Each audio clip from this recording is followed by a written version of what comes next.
Okay, so yeah, for today's for the newbies, but of course there is always new things to learn and new things to discover about the affidavit. So I know, Andrew, you are familiar with the affidavit, right? Yep. I've read it a few times. I wouldn't say I'm an expert, but I've read it every day, like 2 or 3 times. Okay, and Mia? Yes, dear. I know you. How are you? Yeah, not too bad. I'm just going to listen, darling, because I need to go and wash the dishes and make some food. Yeah, And class. perfect. I Don't shall worry mute, about it. If mute you have out. any questions, just pop in, okay? Okay, love. Okay. So basically, what I want for the newbie especially, too many questions. What is an affidavit? How can I use an affidavit? And I hope I will touch a few of those questions here. So let's just see if there is more people coming in.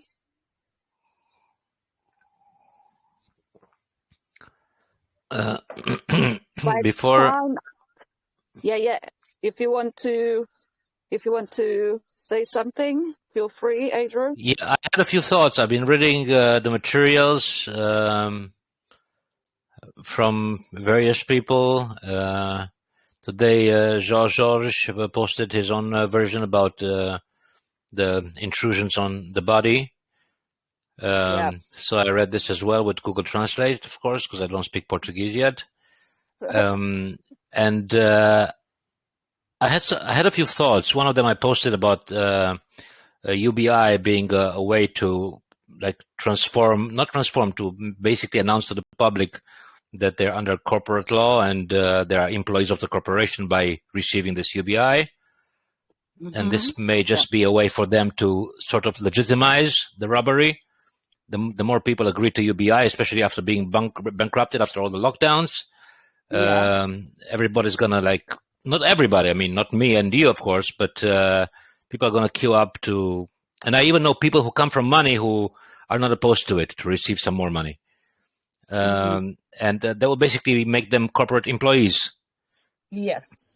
So that's kind of a loophole that they can, or a trick to get people into being official employees, in which case they will have no longer any say. And after writing this, it's just that I never made the connection between UBI and corporate employment status before. But after that, I had another thought, which was a bit disturbing. Again, I don't want to disrupt or sound like the devil's advocate, but there's so many questions arising from this tool that you've presented us with. One of the concerns or questions regards the land, the actual land, because as long as the land is registered under a corporation, no matter what we call it, government, state, whatever, it's still a corporation. As long as the corporation is the landlord, then even if we're not employees, we are still in a status of tenant. Well, that's the thing, because everything you are saying is by a registration, right? And if you understand I'm registered with my, yes, but I was registered as a tenant with the birth certificate. Well, not exactly. No. Well, so it can be implied that as long as I use the land, I'm considered by default a tenant, and I have to pay my tenant dues. That's jibber jabber, and that's the fallacy that they posted outside for the people to continue to follow the rabbit hole and follow their own tail as well. Because if you understand trust law, and what you are talking about is because there is the CTTV trust, which is nonsense. And this document proves exactly that, because all this document does, the affidavit, is based on facts.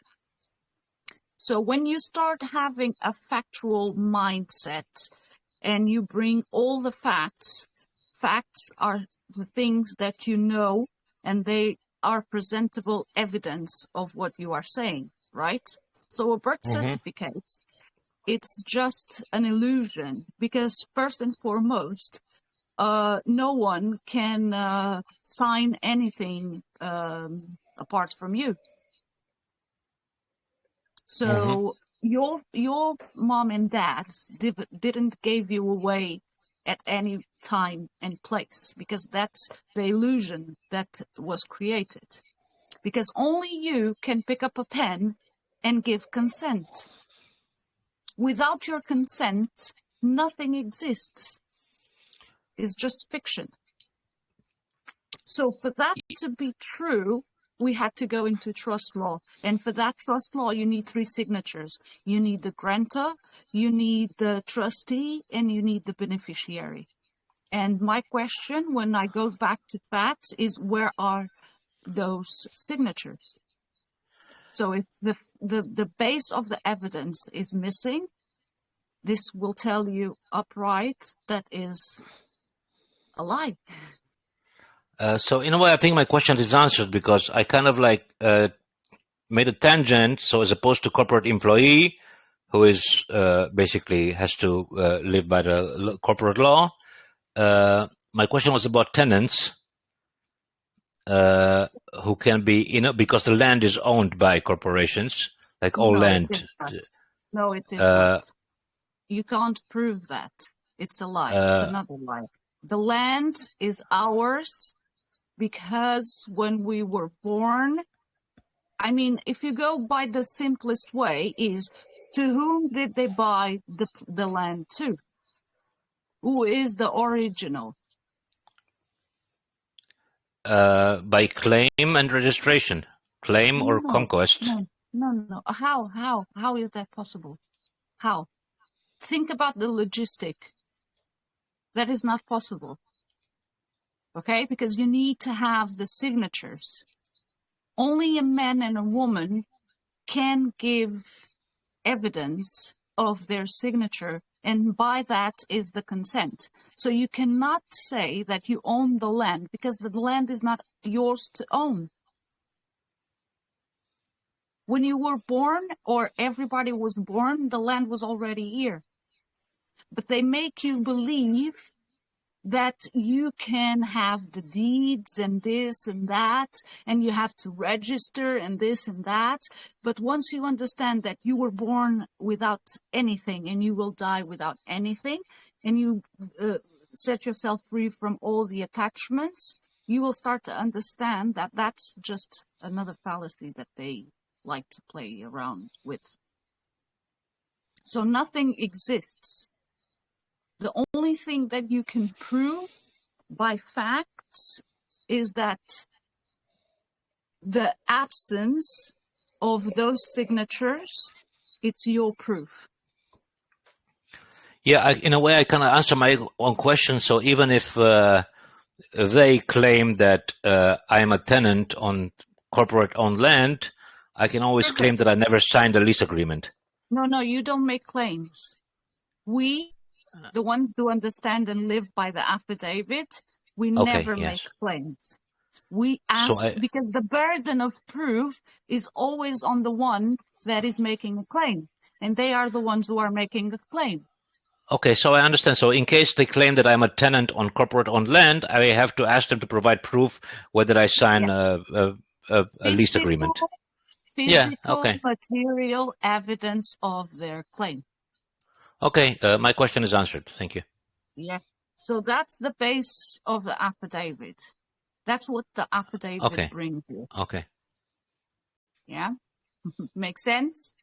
Yeah, no, my question was about a tangent. I mean, I understand about corporate and false claims. It just came to me that they can, if the affidavit succeeds, they can always claim later, but I'm a tenant on the land, and just for using the land, I must pay rent and subsequent taxes. But you answer my question, because I can ask them in the same way to provide a document where I signed a lease contract. So I was just thinking a bit further. But And the even, question is answered.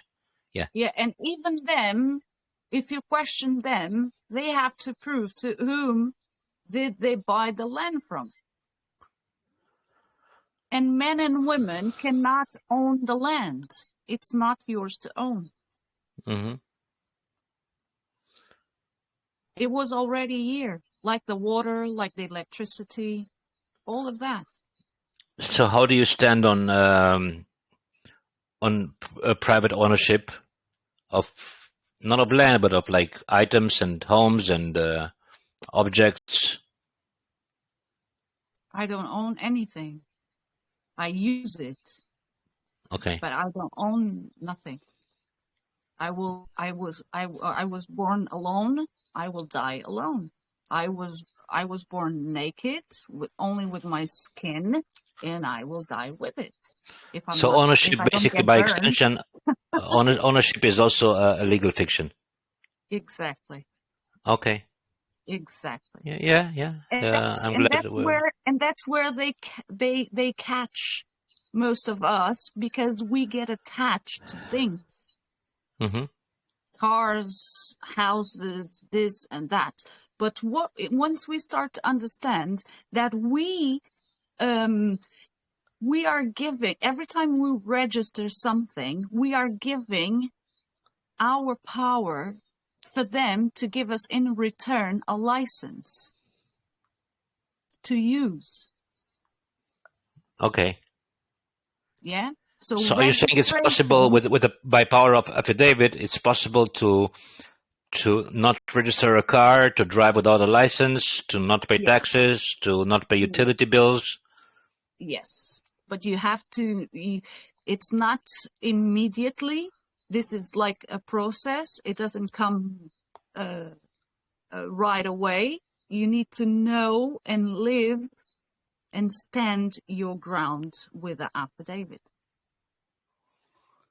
Because if you don't stand your ground, and if you don't understand what you are doing, it can come and bite you in yeah. Yeah, because even a simple legalese mistake can. Legalese is their terminology. It's what they created to obfuscate the mind.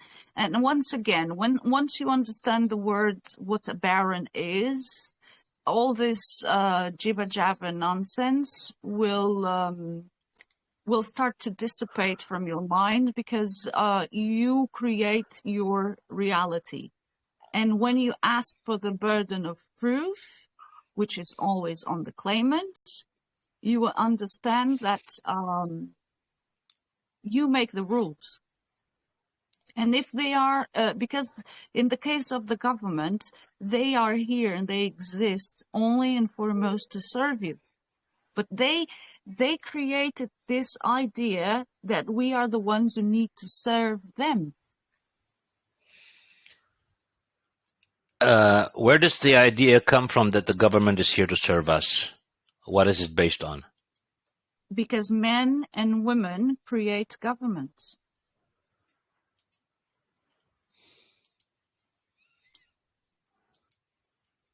And if you By go on the affidavit, there is a section where it talks about the state and the government, and this is by their own words, because this is still in existence today. So people that go into to become lawyers, their theses are based on that same statement that I think was the Lord Chief Justice gave. So what you have in the affidavit is all the facts. So we don't use hearsay. It's all the things that they put out and they follow that we use as a fact of what is the presentable material evidence of their fraud and malfeasance in the office. okay. I still don't understand how people create governments, No, it's not and people. why. People is a legal fiction. We are men and women because you can prove that you are a man or a woman, right? Mm-hmm. Yeah.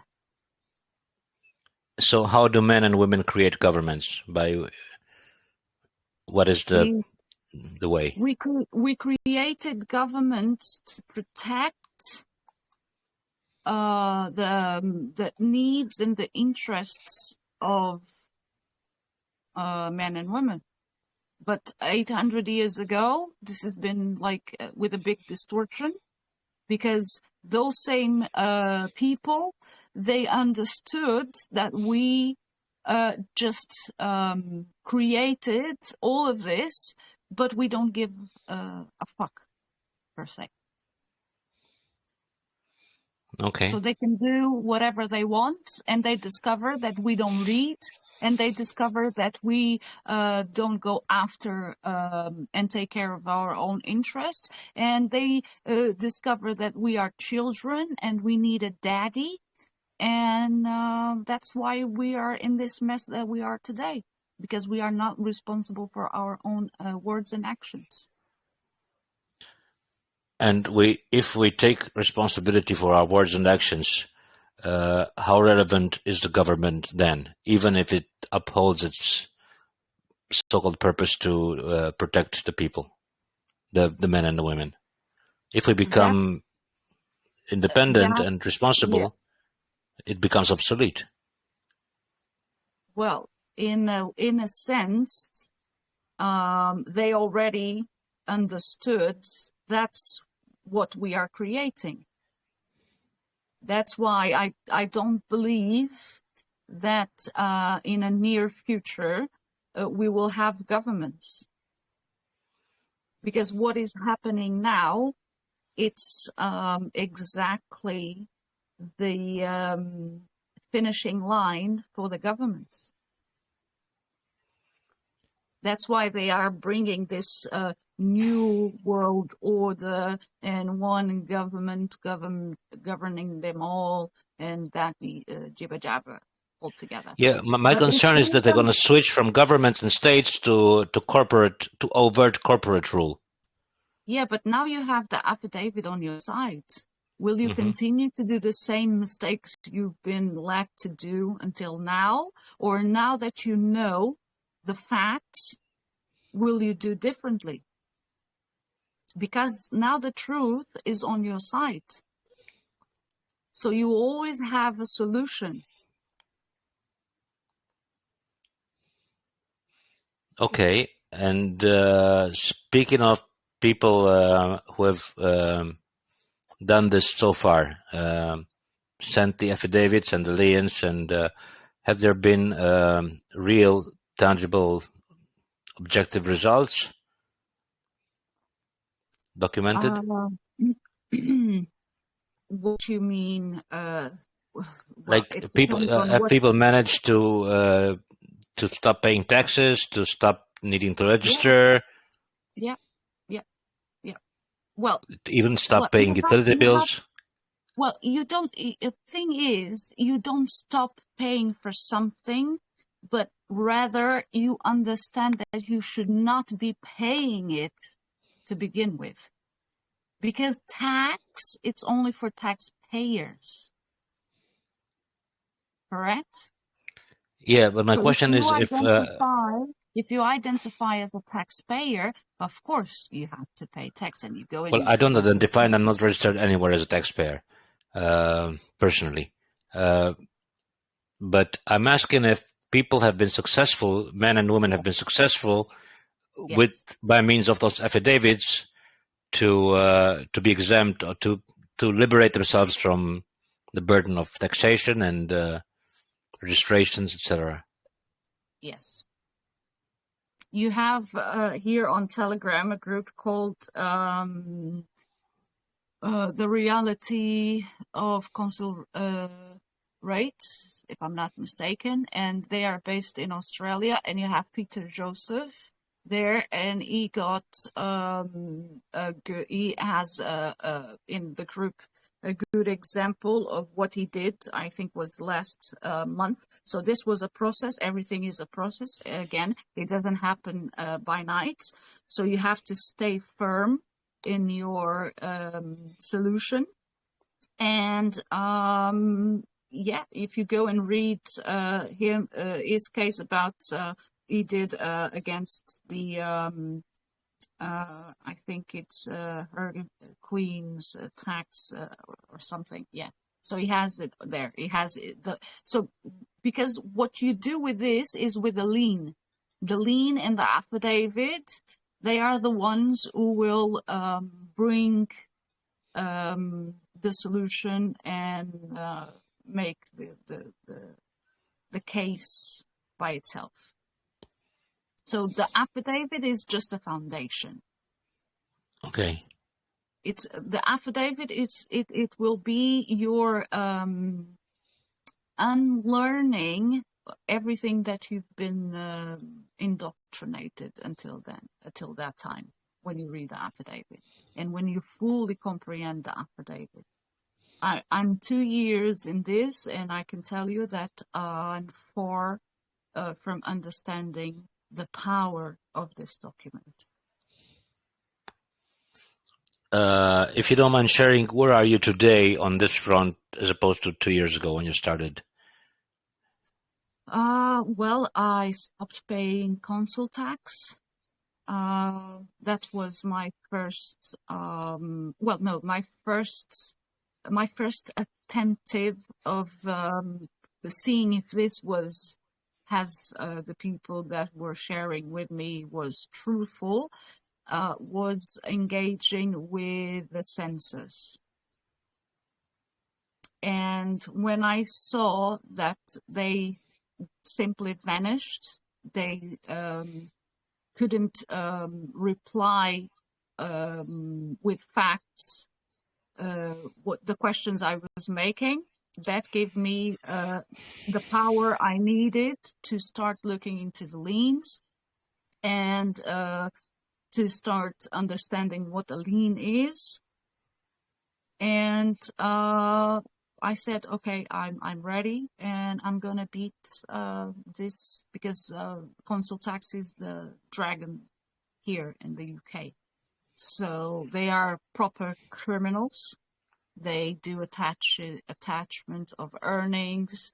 They do fake attachment of earnings. They do they send enforcement agents, which is bailiffs. Well, no, not bailiffs, but enforcement agents pretending to be bailiffs, and they claim they can come and collect goods. Which is another funny word, because goods, it's a commercial word. We men and women don't have goods, we have property. And so that was my first engagement to see what would be the power of the lien. And the funny thing is that I stopped it last year, mid of February, I think. Yeah, it was February. And I had a couple of replies from the consul, nothing rebutting my affidavit. That's why I engaged with the lien. And they continued to reinforce their position about the act, the act that they use to say that, you need to pay consul tax. And I refer to them that an act and statutes and legislation are acts of parliament. They don't have, they are just rules of law, so they are not laws, and they cannot be posed as a law, because for that to exist, you need the consent of the governed. And then I start to ask them to give me all I went to their the letter that they sent me, and I saw, because when you start going into the lien, you become more objective of the fraud and the malfeasance that they are committing in each letter that they send to your house. And that's where you back charge them for the fraud they are committing. So I've been very successful with that. Now I'm dealing with another agency as well, and so far so good. So I'm going to finish the process on the 22nd of this week. And yeah, no, I mean, the thing is, when you start doing this, what you will expect is that the one who leaves the battlefield first loses. And that's exactly what they start doing. They just start to disappear, leave you alone. They don't want to engage with you because they know the consequences of a commercial lien. Okay, so you can do this basically with every attempt to defraud you, which means registration, taxation, Yes. anything of the kind, vaccination, testing, basically everything. And you have to use the same procedure for every instance separately. Yes. It's the same. It's the same. Repetition. Okay. And once the repetition is so into you, most of the times you don't always need to charge them with a lien. Most of the times, I'm in that process, and Div3rgent is in the same process. We are more educating them than back charging them, because you have to understand that what you have on the other side is men and women, and they are also indoctrinated, and they defend and they create this idea that they are on the right side of the truth. So when you start showing them these are the facts, and these are the facts, and all of this, so what do you have to say about this? You are at the same time educating them and opening, or as I like to say, planting seeds in their mind. Okay. It's in my experience, it's difficult to do this with people whose payroll and paycheck depends on believing something else. Yeah. How do you stop a criminal from being a criminal? That's a hard one. You don't. Criminals are criminals. That's all they know how to do. But most of the times in these positions, you will find that there are people inside the matrix that they already have some type of thoughts that they thought to themselves, am I doing the right thing? Am I here just for the money? What am I doing here really? And those people are the ones that they will listen to you. A simple drop in the ocean could cause a ripple effect. I see. Yeah. I once did a journey for a couple actually, but the guy in Australia, shamanic journey, and the guy was working at customs, like robbing people of money, like taking people's money for importing stuff. So I asked him what his line of work is. He said he works at customs. So I told him basically, so you're basically a thief who robs people of their money on no grounds whatsoever. And he was kind of embarrassed, and he said, yeah, like sort of. And I told him, like, if you really want to heal, you need to do something else for a living. That was like 2 or 3 years ago, because I told him this is toxic. And even if I manage to assist with your healing, it will come back because you're in a toxic work situation. You're a thief. You rob people for a living, and I cannot guarantee that the healing would last if you continue doing that. I haven't heard from them from him since, but this is what I told him maybe 2 years ago. Yeah, exactly. And it makes Um, perfect sense in this situation, because once you've read the affidavit and really understand the power of those words in that affidavit, you will never be the same. And you will never look at your life the same way, because you know the truth now. You know that there is no government. You know that they don't have your consent. You know that they are lying to you. You know that they want you to believe and make something that is not real. They want your energy.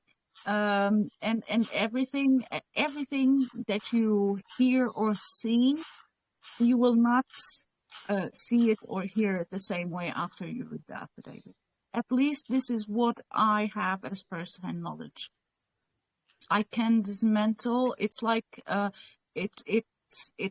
there's something that clicks inside your head, that you are all the time asking for proof. You know, yeah. just prove me. I want to see it with my eyes. Prove me. If I'm wrong, okay, show me where I'm wrong. And this is also the power of the affidavit, because it brings you to a state of humility. You know, you are not fighting, you just want to understand, and you want to make your own understanding without the noise that is around you, but you just want to know, you know. If my consent is something that is needed for a government to exist, why do we have all around the world governments? Why? You just said in the beginning of our conversation that men and women created government to protect them. Yes. There is an hierarchy that they know, especially who's in the bar guild association. They know Mm-hmm. the hierarchy, and the hierarchy is God or the creator, men and women.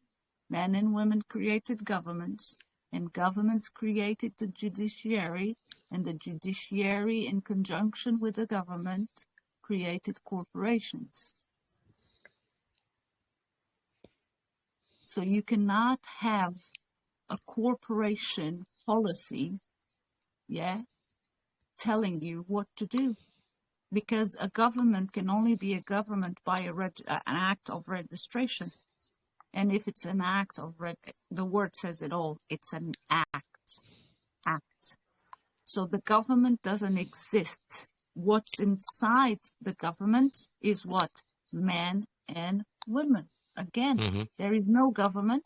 There is no state. Because all of that, you can just simply, it's four walls. It's walls. If they are in the assembly, it's walls. That cannot be a government. That's a building. Just because 100 men, it's inside of that building, and they call themselves government or politicians, well, we have a problem here, because under the law, we are all equal. And it's not because you have a title, that you have more rights than I do. That only exists in this fictional world. But when you start stripping all this lies and fiction, you will become face to face with the truth. What is a government? Nothing.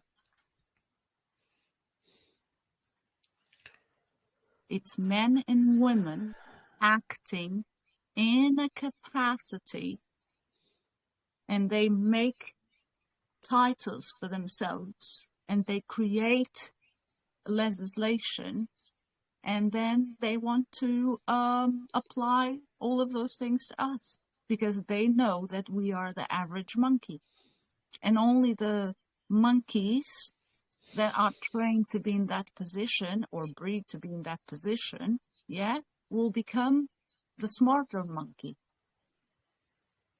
But at the end of the day, we are all the same. Shit is shit. Mm-hmm. And this is my personal view. Mankind is far from knowing what we really are. And if you go back in time, you always have, if the stories are correct, we've been all the time fighting for power. And then when we stopped, well, we never stopped actually, but then the money was introduced to us, and we start fighting for power and money.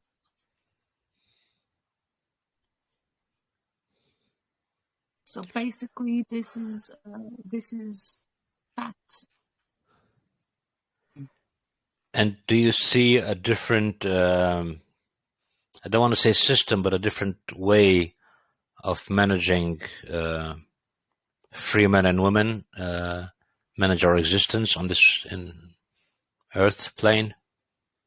I believe, and this is just again a belief, I believe that we are getting to a point where our consciousness, collectively, we are the ones who are destroying the system. So we created all this. So that's why we've seen this duality and all of this nonsense going around in the countries. But collectively, we did this because the old system was not enough.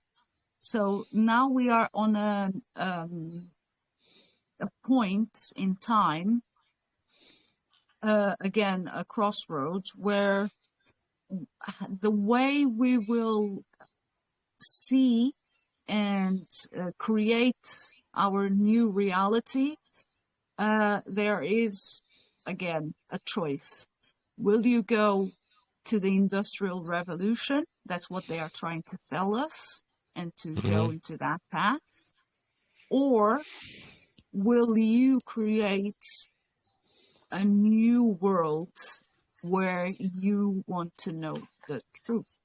And for you to know the truth, you need to know what was hidden from you. And because I mean, never in my lifetime I saw we came to this many information that we have now. And this has to mean something. It means that we collectively already made that choice. We want to know the truth. And we are tired of being kept in the dark, and oh no, you can't do it because you don't know how to do it. Leave it, we do it for you. Or here, some privileges and some benefits if you vote for us. Well, it's a fucking secret vote. Where is the responsibility? You know, and I think most of us, we are waking up to that. And if we will do the right choice, well, I don't know. I really don't know. At this point in time, I don't believe that we have an evolution, a mental evolution to create something new. But maybe if we make the choice to go to that other side of the truth and not being kept in the dark, maybe we will have the new, I call it the new human 2.0. The way I see it happening is that there will be a rapture level split in humanity. Some will choose to go with the fourth industrial revolution and will become completely enslaved and probably be happy, not because they're happy, but because they're beyond pharmaceuticals. And there will be a rapture, I mean, really a rapture level event. And to make a small parenthesis, many people say that this whole toxic COVID narrative is very divisive and dividing people, and the jabbed and the pure blood should stick together. And but for me, I think that this division is actually a good thing, because it makes the lines much clearer, maybe clearer than they have ever been. Yeah, I mean, yeah. I think that I too. never before in the history that I know about has there been such a divisiveness and a split on this Mhm. one single issue: believe the corporate narrative or dismiss it. And there is no middle ground here that I can see. I mean, people who elected to believe the narrative, no matter if they got their injections because they're afraid of some infectious disease, or they got the injections so they are given their comforts back, like going to the gym or to clubs, it doesn't matter why. If they did not recognize the tyranny that comes with it, you don't need to be a medic or an expert. You only need to recognize tyranny when you see it.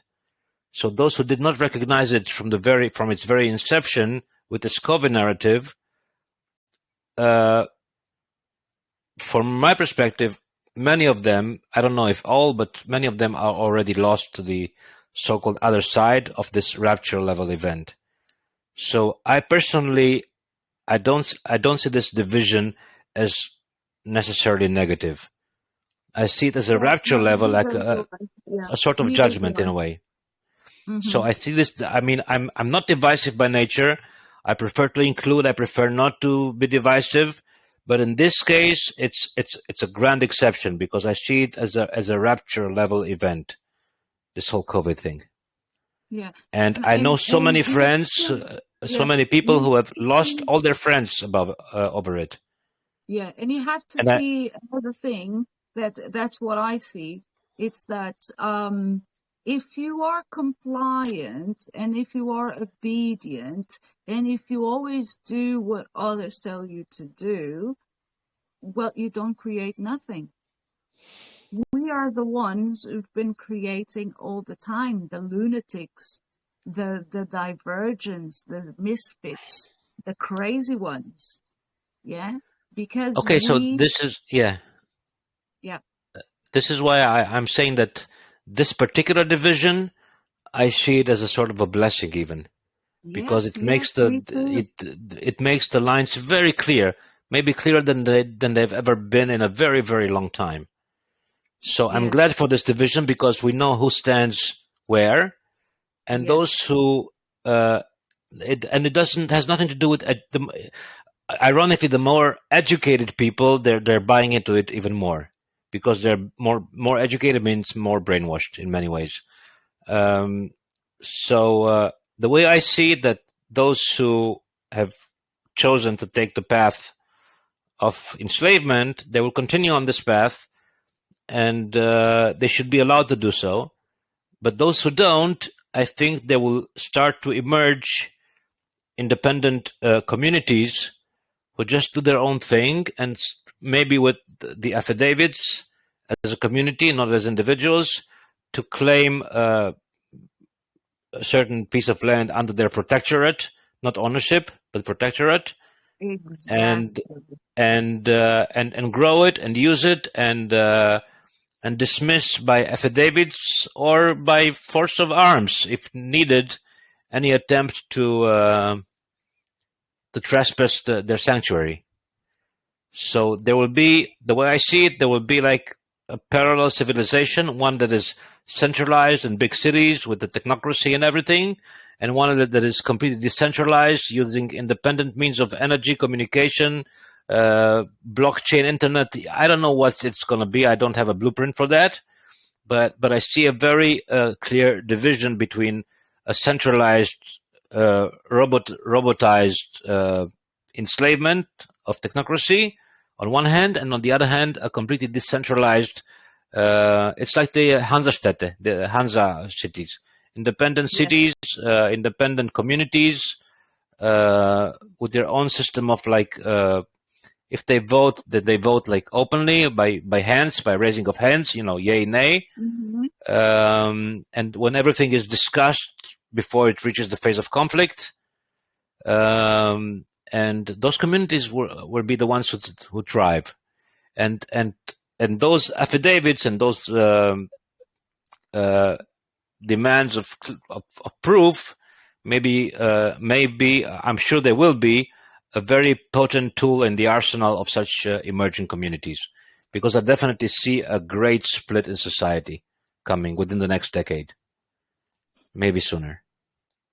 Yeah, well, it's planned to happen because we've been far too long living in the dark. So it only makes sense that we start create. I mean, how did we came in contact with the internet? I'm from the time there was no internet, no cell phone, Same no, here. Same here. Yes. So if we created that in 20 years time and 10 years time, imagine with all of this happening, what we can create in 10 years time. So maybe we are not so far from the choice that we already collectively have made, you know.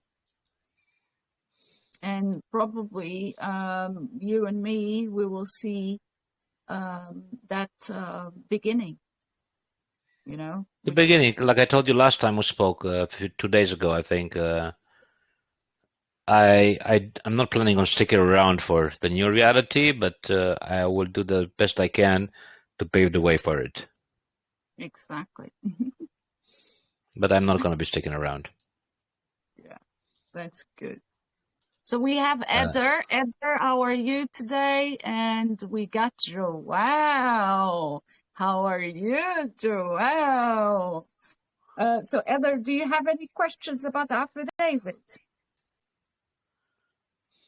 Hi, I'm literally just dropping in for the first time. I met some of your videos yesterday while I was trying to navigate my way through this, massive change that we're all encountering for ourselves. So I literally am dropping in to get the feel of what you're offering. And with regards to the affidavit, I certainly have downloaded it and I have not read it yet. I'm living in Portugal, but my Portuguese is not up to it, so I need to look at it in English and would be very happy to hear anything from you if you wanted to introduce it to me from where you are. Okay, so you have the affidavit in English in the Pine section files. I have an affidavit that's been given to me from somebody here in Portugal. I don't know that I've downloaded anything from your file. So you have Baron David Ward, which was the creator of the affidavit. He called it the affidavit because, as we all know, affidavit is a sworn testimony of men and women. But this one is more than that because this one brings the facts to the equation. So this is the one that I think I saw that said it's coming from the House of Ward. Yes, then I have actually seen that, and I haven't read it, to be honest, no. But I've seen it and I've downloaded it.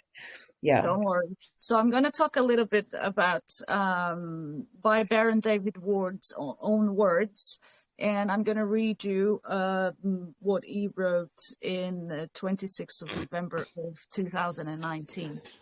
And Great, it says thank you. the following.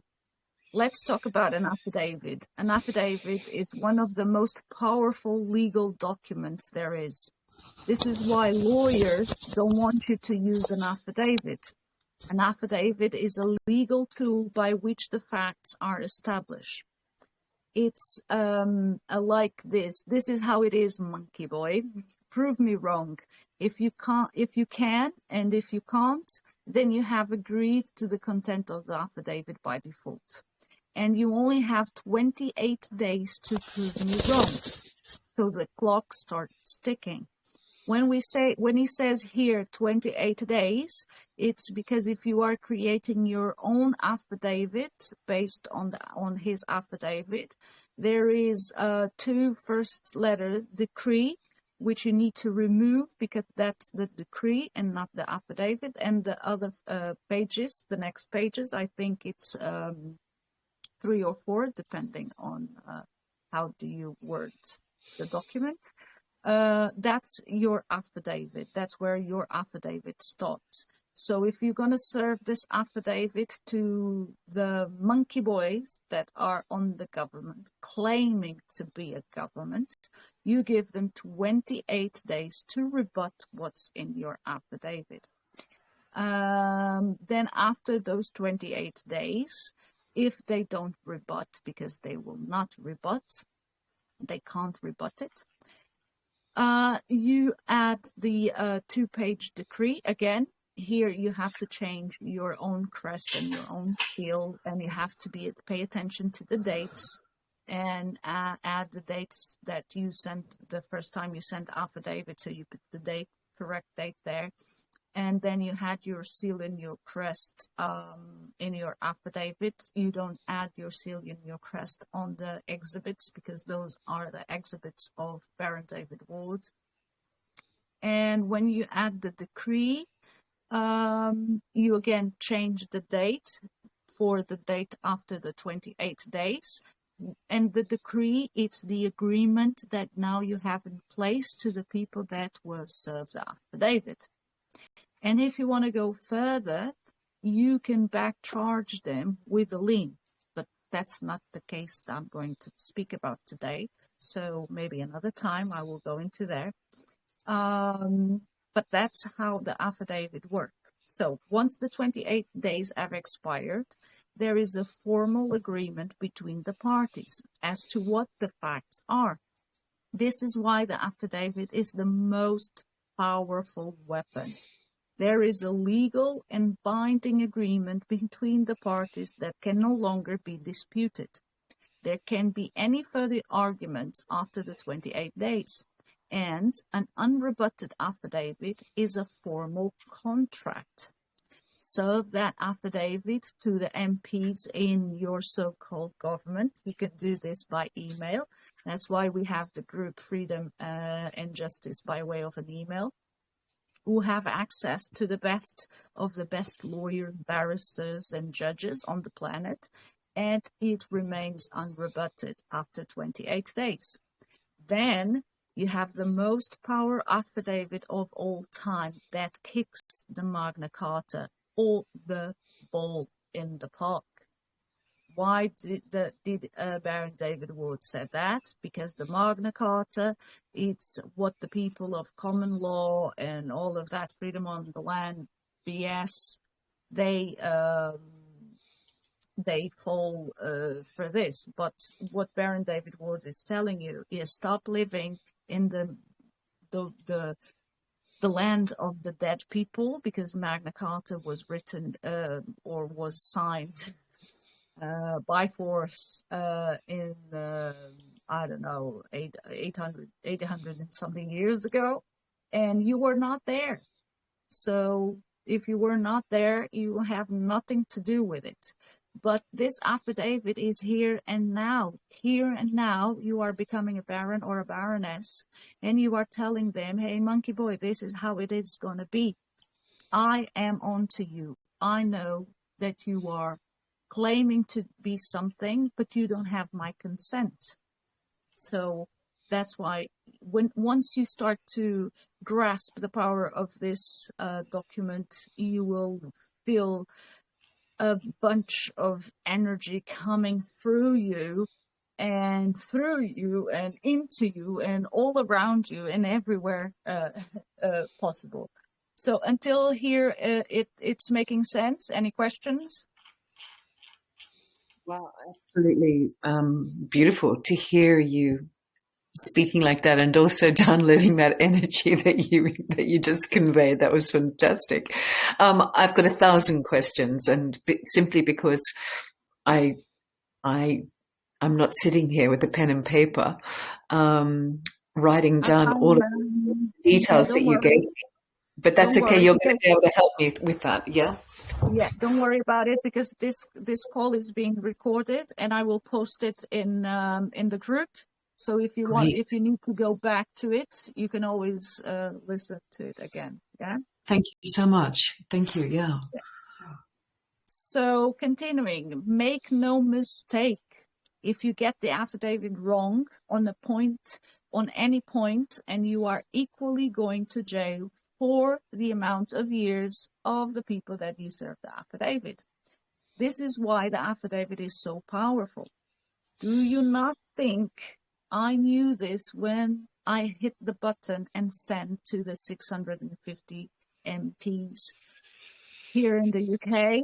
Okay, yes. So don't get your affidavit wrong. And why is it that Baron David Ward is saying don't get your affidavit wrong or you can go into jail? Because if you make, when you are doing your affidavit, if you make a claim, you are going to jail. And it's very easy for us to make claims because we are always on the defensive mode. And that's why it's so important also for you to understand how to be the creditor. And this is what this document, after you read it and read it and read it and read it and go to sleep, wake up, read it and read it and read it again, will give you. You stop making claims. You become the creditor of your house. You will become a baron or a baroness. No masters, no slaves. So it's very important for us to understand that we stop making claims. We let them make the claims, and then we go after them with a lien. So the 65-page affidavit is the foundation to what is now a 46 securitized commercial lien. So this was the work of Baron David Ward. He had at this point 46 securitized commercial liens for circa of 2.5 billion between only 5 people, because he backcharged them all because they didn't rebut his affidavit. So the other 4 people also used the same affidavit as the 65 pages is the legal established and formally agreed facts. So you don't change none of the facts in the affidavit. The only thing that you change is your name. Where is his name? You put your name, and you serve the affidavit, and you change the date. That's it. Nothing which is in the exhibits is to be changed, because it was with this in 2013 that he created, he left us with this amazing work. So the 65-page affidavit can be used by anybody at all because it's published. 7 billion people can use this 65-page affidavit in any country because the same condition is the same in every country. They claim they are a government. So regardless if the template is appearing, is mentioned in the British Crown? Yes, because if you understand what is the head of the beast is here in the UK, London City. So you have 3 main, at this point in time, you have 3 main places, 4 if we count with Switzerland, yeah? But Switzerland, it's another story altogether. But at this point, the 3 that are commanding everything is the head of the beast is here in the UK, then you have the United States, and then you have the Vatican. But all of them respond here. And besides that, if you go to file sections, you will find a PDF document, which is called the Assets of the UK, and 174 countries is listed as an asset of the UK, which means that your country, my country, everybody's country is an asset of the UK PLC. In which supplement is it in the affidavit? No, this is not in the affidavit. This is in the files section in my group. I haven't. Yeah, it's the asset list of the UK government. So this was taken out of gov.uk here in the UK. Well, you can write just go UK government.com.uk, and you can go directly there and download the assets of the government. Yeah. But it's also in the file section of the group. Yeah. It's here in the group. Yeah. Okay, and which one is the affidavit that's exactly like David Ward's but spell checked? Like a bit. Oh, that one is Adrian's affidavit. Is it in the file section? I don't think it is, but I think I have. No, I have to have the Adrian's affidavit. Yeah, or you can go to the other group, which is the Australian group, which is correctly and which is I posted today as well, and all the affidavits that they have there, mine inclusive, it's spell checked, which is also good to use.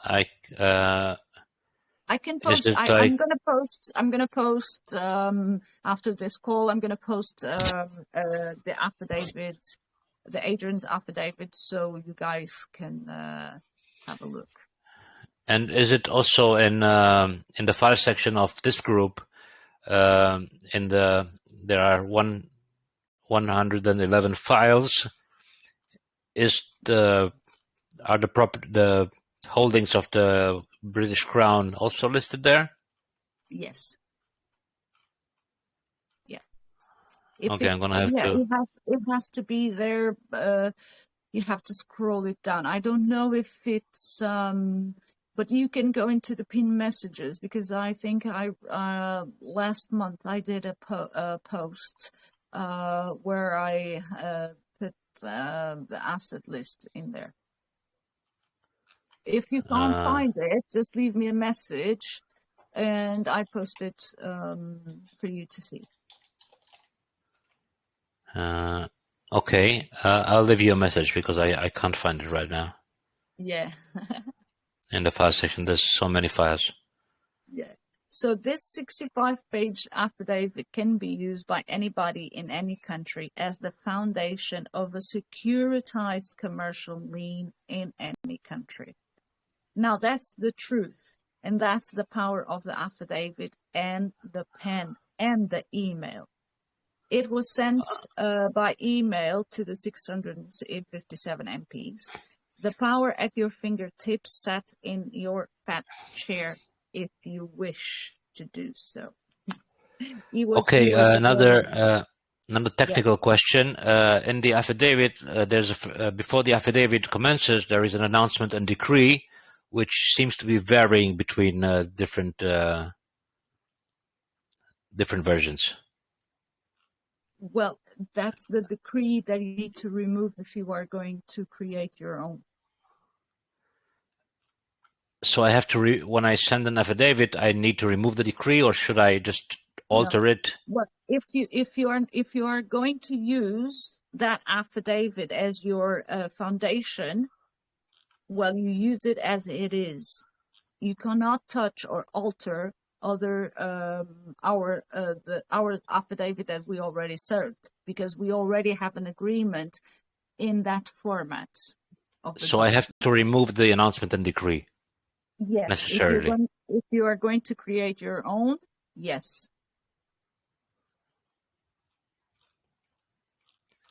Because I see like the affidavit of the House of Guazelli, they have a different. The affidavit is the same as the template by David Ward, but the decree is customized. It's different. Yeah, but the wording is different. Like they have in here, like Satanic and Babylonian times and Roman Empire and bring out the town crier and let the bell ring. I don't think I came across.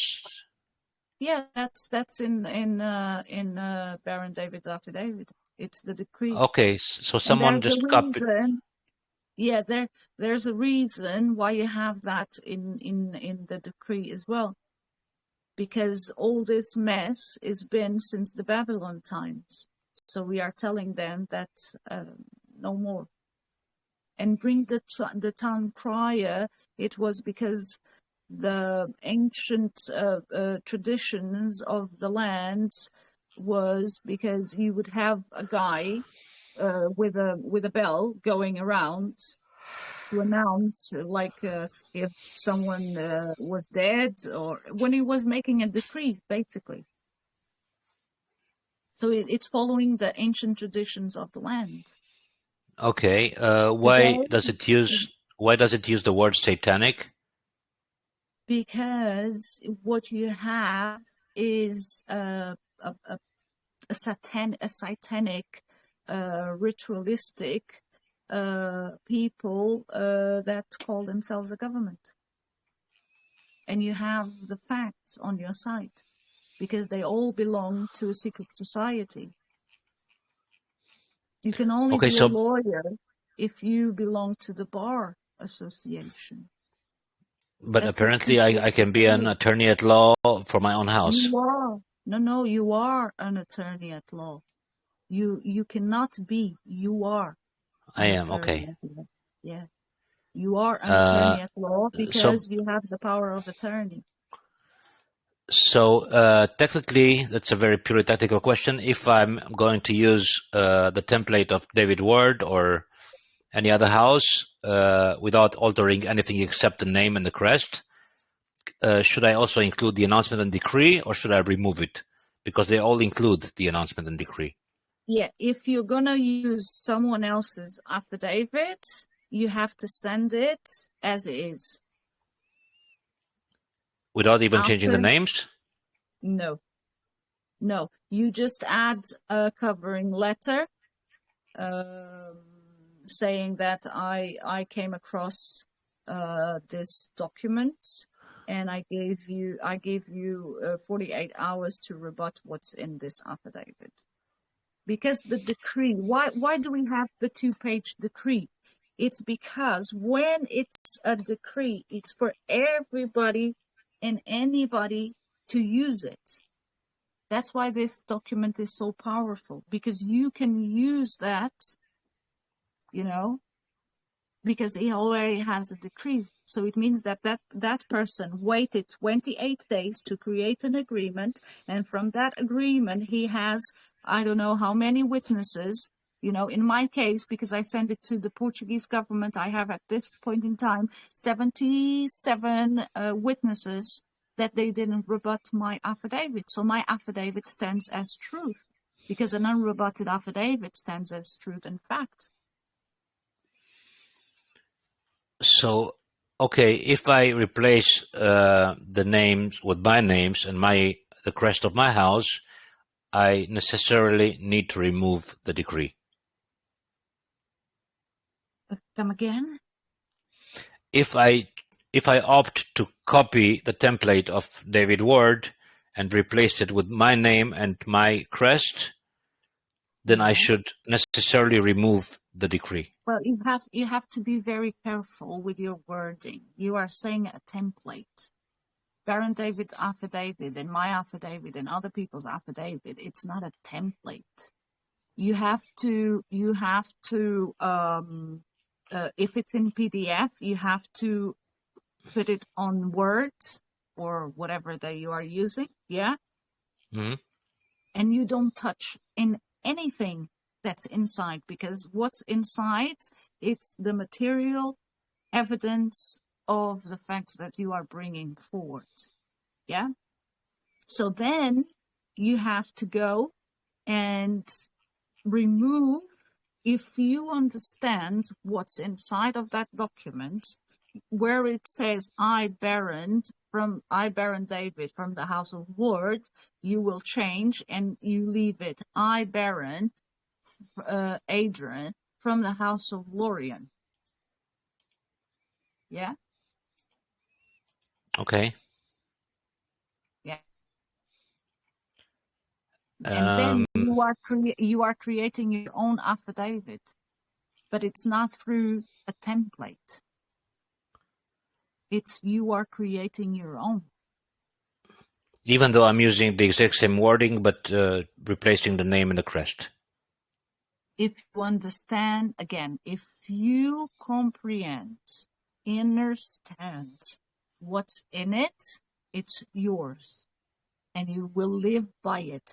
But if at any moment in time you don't believe that you are a baron and that you have to protect your house, well, don't do it.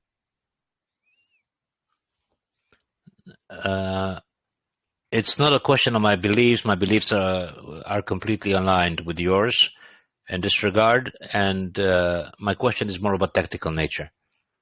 Like, when am I required to replace the name with my own and the crest with my own, and whether I am required to replace it? Again, It's a technical question. You can do it both ways. It will be up to you how you feel more comfortable.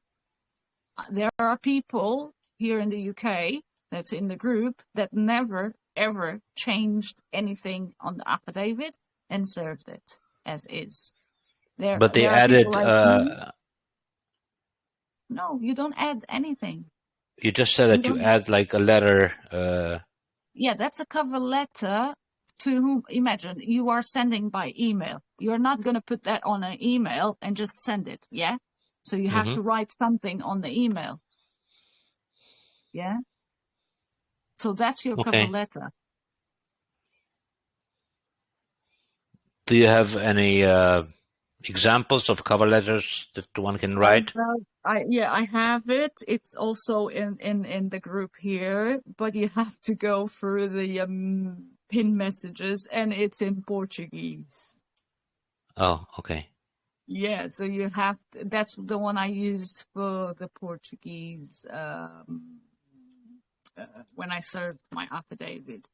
But you can go and pick it up and just translate it. Yeah.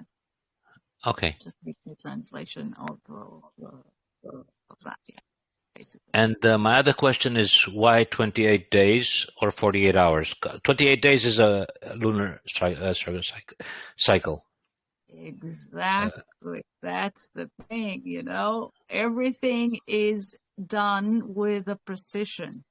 They have this those rituals that they use, and we use the same rituals to give them back at them. So the 28 days, it's the time that you need to give them to rebut your affidavit. And the 48 or the 24, it's, again, it's up to you.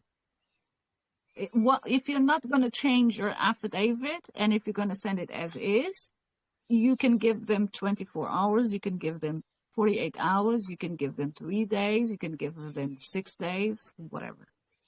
But the 28 days is based on a lunar cycle? Yes.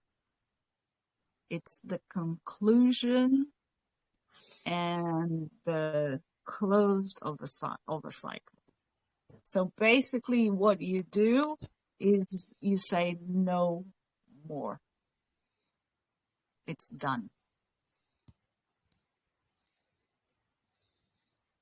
Anyone has any questions so far? Yes, we just had a question. My partner is here with me as well, and just asking, would we need to, we would name ourselves as Baron and Baroness. Is that right?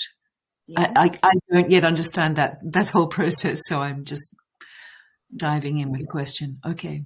Yes. So first you need to go in and read what the word baron means, so you can see if you are what you know you are. Right. No masters. Yeah. By the way, I've checked the Hebrew and Aramaic meaning of Baron. Yeah. And it means holder of power, literally. Beautiful. Yes. In Hebrew and Aramaic. Baron, you can check it online. One of the meanings is holder of power. son of power, holder of power. So, Heather, are you ready to become what you want? I already am. My life so far. I told you last time I haven't paid taxes since the mid-90s, and I don't even have a proper bank account. I'm already much of my life is completely outside the system already. Yes, Andrew, I know you are a baron. I was asking Heather. Yeah, I appreciate all right. the question. I appreciate the question very much. And I think I was probably ready 56 years ago, but I'm only just getting my head around it now. Perfect. Yeah. We have another baron in the house. Hello, Carlos. Yeah, it's interesting when we make the distinction between the peer meaning of baron, like a vassal for royalty, and the ancient Hebrew Aramaic meaning, which I researched yesterday, which literally means holder of power. It's a big difference. Yeah, and that's why the barons, when the Magna Carta was written, that's why the barons at that time didn't lost their heads, because they were the true natural barons and not by title. If they were by title, they would have lost their heads. So people need to understand the true meaning of the word baron. Even so, Heather, maybe is anything else you want to ask? I'm just thinking that even the Rothschilds, they took the title of baron, maybe for the same meaning. Yes. And So you have but go ahead, Heather. Thank you, Andrew. I just will learn to navigate your very generous channel. Whereabouts would I find the definition of baron and baroness? It's in all of these files. No, you can go on the etymology of the words. Yeah. Start using the etymology.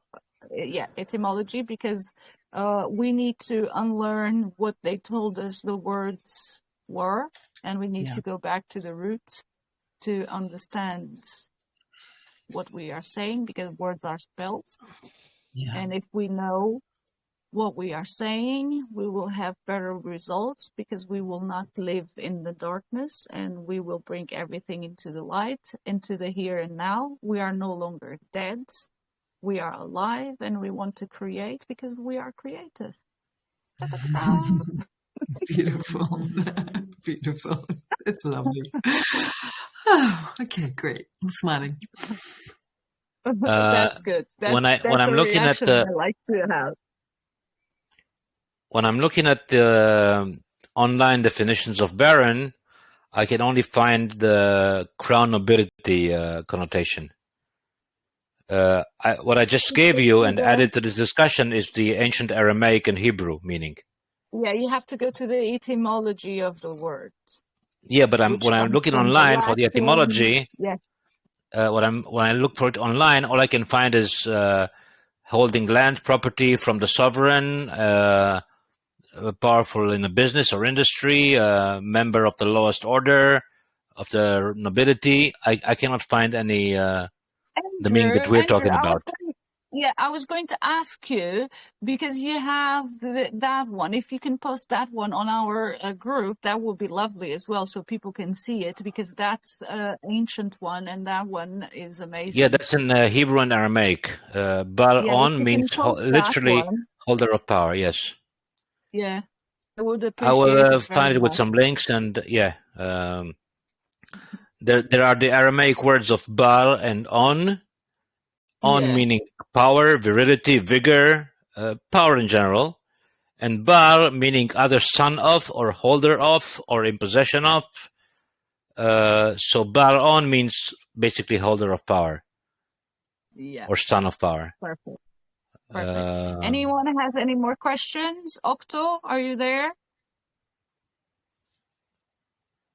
Yes, I'm listening. Difficult to speak English. Oh, sorry. But are you keeping up with it, or? I'm keeping up, yeah. After God, you learning, can do learning. it.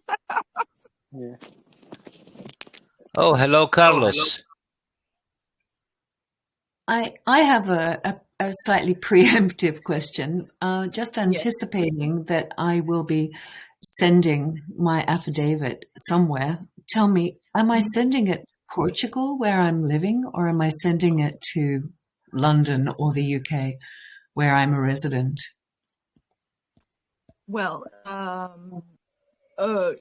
you are not a resident, first and foremost.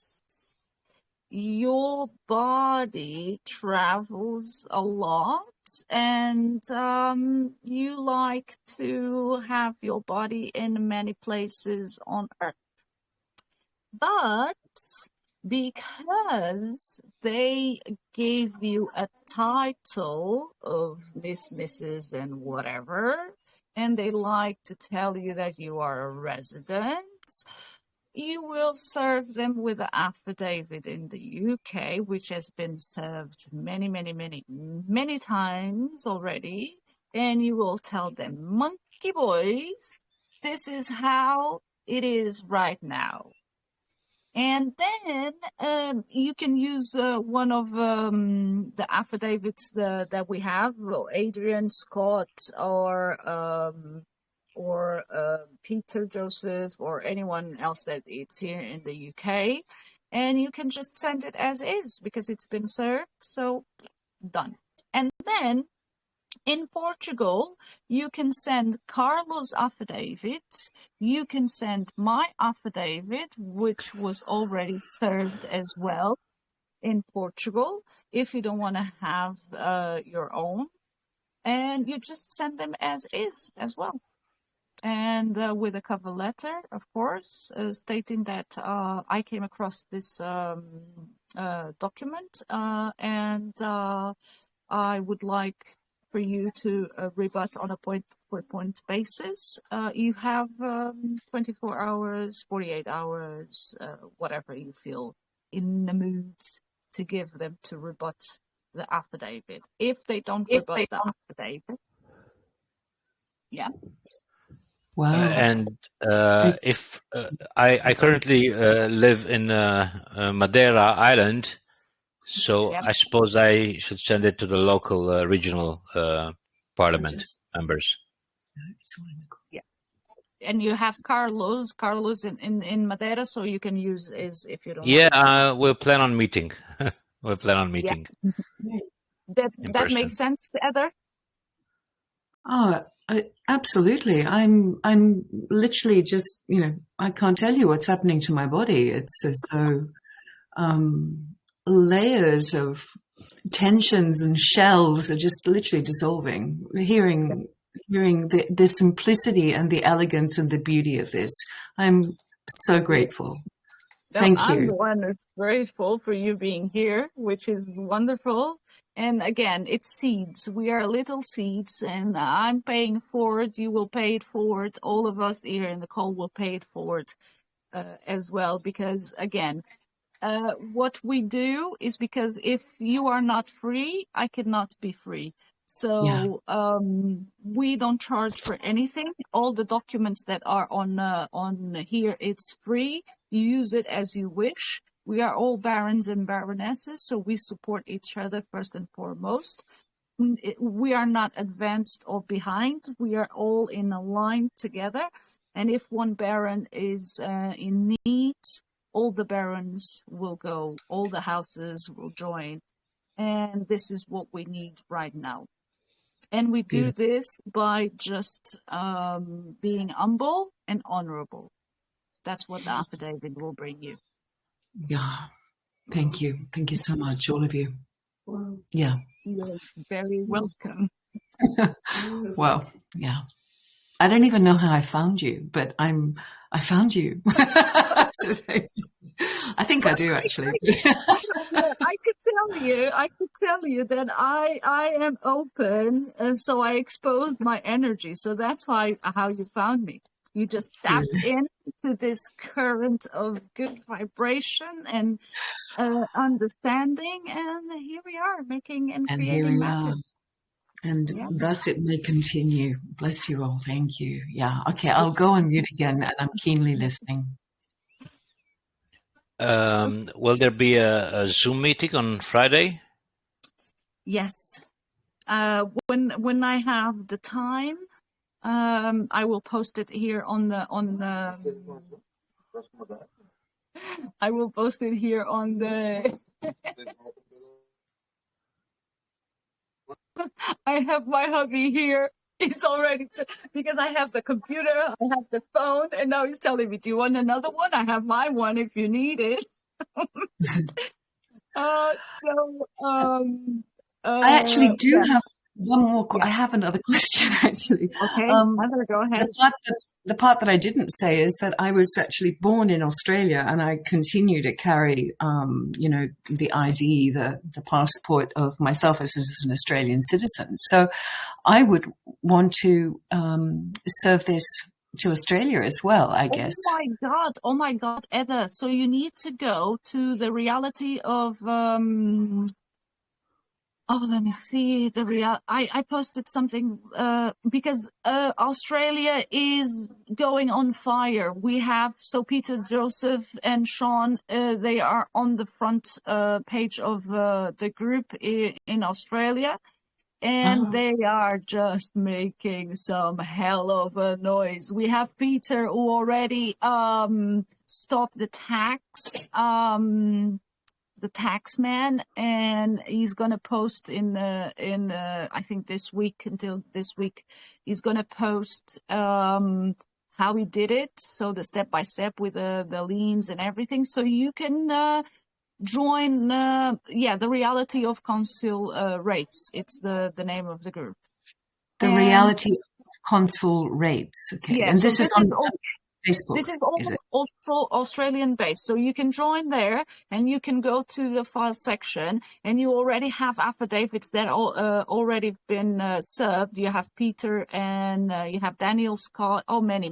Oh, and you have my dear friend Lisa. She is something else. She's something else, and if you contact her, she can help you with the seal and the crest and everything. She's amazing on with the computers, and you can just chat with them in the group and ask them and start serving, because they have the emails list of all the clowns. And you can send to all the clowns. Great. I take it that these are Facebook groups you're talking about. No, this one, the reality of consul rate, is here on Telegram. So if you go up, if you go up in my let me see if I can. Oh, here, I'm gonna leave you a comment here, so you can find them. The reality of consul rates, I've got it. I've just found it. Oh, you've got it? Okay, that's it. Yeah. Yep, there it is. Fines in Victoria. Brilliant. That's exactly where I come from. Oh my awesome. God. You will love them there, because they are so brilliant and amazing, and they don't take bullshit, and they are just smashing it. They've been just like, oh fucking hell. If we are here in the UK, and we've been like slowly doing the things and going, and oh my God, they just did like boom. They said, bam, we are here. We are Australians. It's to bring the house down. Let's bring the house down. Brilliant. So you will have fun in there as well, and they can help you deal with that section. And in Portugal, you have João Jorge. Well, I've met João Jorge, actually. I'm very privileged and spent a couple of hours with him. And I think that maybe is how I found you. You are more than, oh my God, you have a true baron on your side. I've never met anyone like him. It was such a privilege. It was such an incredible and generous privilege. Yeah, okay. So I have his affidavit. It is João Jorge who introduced me. Yeah. Wow. That's it. So Okay. you're good to go. And anything, Oh, any and doubts you have, just post it in here in the chat, and any baron or baroness will for sure help you to clarify anything. Yeah. lovely. Yeah. And what do I call you? Do I call you Divergent? I mean, do you have a name? Go inside your heart and find what does your heart tell you to call me. Oh, beautiful, noble, in the true sense, noble. Yeah, that's it. Yeah, that's Yeah. it. Normally, I Mm. identify as minister and mim because that's the Minister. facts and that's the reality, and that I can prove. I am a minister of my energy and matter and movement. Facts, right there. The rest is, the rest is just what people like to say and label and all of that. So feel free to add another label if you want. Great. I really need to. I'm gonna repeat this for Heather. I've been writing custom magical spells, which are not very different from those affidavits, to be honest. And when I sign them, I sign them with the following: the divine spark in the form of Andro of House Lorien, whose sigil is, and then I put my sigil with my blood on it. So this is my full representation of me. The divine spark in the form of Andro of House Lorien, whose sigil is, and then my sigil and my blood on it. This is how I sign all the spells that I'm doing. Thank you for sharing that with us, Andrew. Thank you so much. Because I don't even identify as Andro, because ultimately I am a divine spark. In German, it sounds better. I'm from Germany, so Gottesfunk, if you know the word, it just sounds much better in German. But it means divine spark, Gottesfunk. And ultimately, I am just like all of us. I am a divine spark, which happens to be currently in the form of Andro of House Lorien, whose sigil is, and then comes the sigil and my blood on it. But the first thing is the divine spark, followed by in the form of Andro of House Lorien, and then the sigil and then the blood.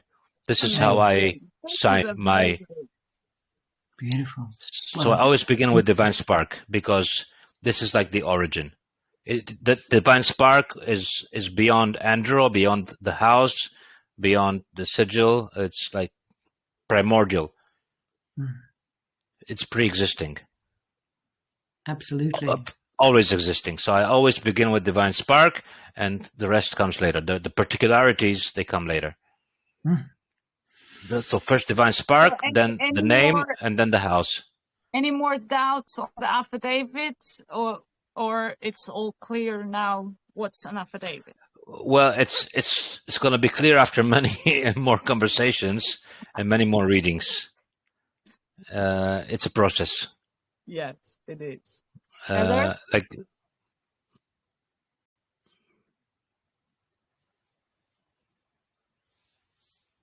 Heather, all good? All good. I'm preparing myself to start reading. Okay. Yeah, it's better to join those meetings if you've read it at least once or twice. I mean, so this is the same group that Georges spoke of with regards to every Friday evening at 9:00 London time. There is and are the details of that meeting shared in this group for how I would participate? Okay. Yeah, I will add by Thursday. I will add a post asking who wants to participate for the meeting on Friday, and then I leave the link to the ones in that comments to the ones who want to participate. Oh, that's great. Thank you. But you need to be aware that coming here the meeting on Fridays, it's with all the Master Jedi's barons. So Australia is there, Canada is there, United States is there, the UK is there, Portugal, yeah, it's me, but I don't speak Portuguese. No, I speak Portuguese, but not in there. I am there, and João Jorge is there representing Portugal, and Rui as well. And we hope many more will come. But in there, they are dragon slayers. So they Wow. will answer your questions if they see that you have read. Even if it's just once, we can tell if people have read the affidavit or not. Yeah. And if you're Yeah. going there with a common law based or Magna Carta or that freedom on the land bullshit, they will just slay you down. And they will not leave you alive to breed another day. Well, this is a great stripping process that I'm getting pretty used to going through anyway, so they'll slay me. Yeah. So, the most important thing is that it's like Scott, it's the one who's giving his time, and many others like Dave Kingswood is another Master Jedi, and we are there with our time, especially for the newbies. So if there is any doubt or questions, you are always welcome, and also because you will listen to other people's questions. Most of the times your questions will be answered by that way. But it's always very interesting, and you can listen to other victories in other countries. We had victory. Well, we have two, but one I cannot tell as of yet. But we had one with Shayna, and she got arrested a couple of days ago, and she got out 1 hour and a half after, just by telling them. Well, she was a creditor, she was making the right questions. And when she told them, okay, you served me your papers, now it's my time.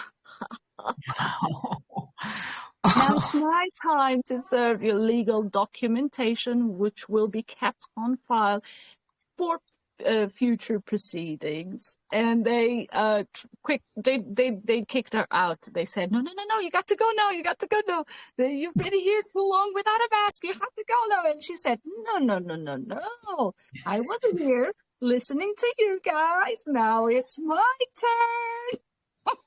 Wow.